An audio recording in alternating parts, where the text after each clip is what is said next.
নমস্কার বন্ধুরা, আজকে বানাচ্ছি কাঁচা ইলিশ ভাপা। আমার লাগছে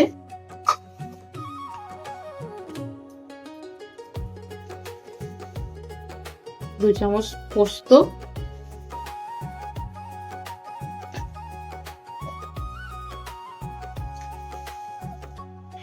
2 চামচ সর্ষে, সাদা সর্ষে,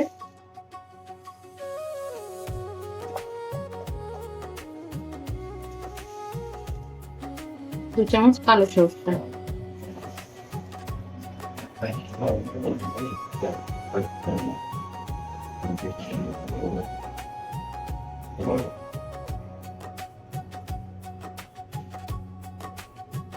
4-5টা কাঁচা লঙ্কা।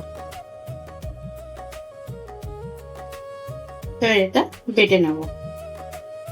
পেস্টটা তৈরি হয়ে গেছে, এবার মাছের মধ্যে ঢেলে দিচ্ছি।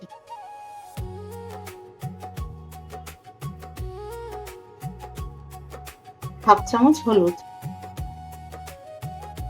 পরিমাণ মতো লবণ, আর দেবো সর্ষের তেল।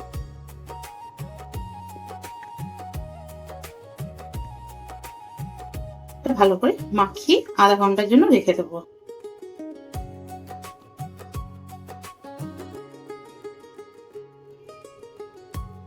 আধা ঘন্টার জন্য মাখিয়ে রেখেছিলাম। এবার এতে 4টে কাঁচা লঙ্কা দেবো। কাঁচা লঙ্কাগুলো ছিঁড়ে নিয়েছিলাম। এবার এটা ঢাকা দিয়ে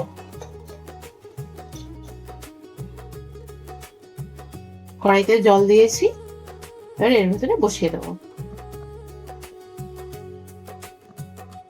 15-20 মিনিটের জন্য সেদ্ধ করতে দেবো। এবার ঢেকে দেবো।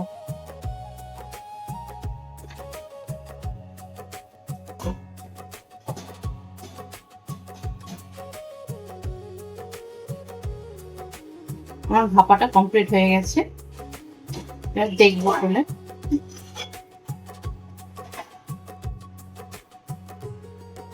এটা নিচে নামিয়ে নেব।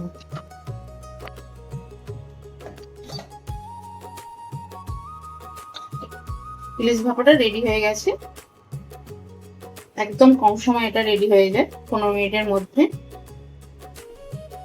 একবার এইভাবে তৈরি করে খেয়ে বলবেন কেমন হয়েছে।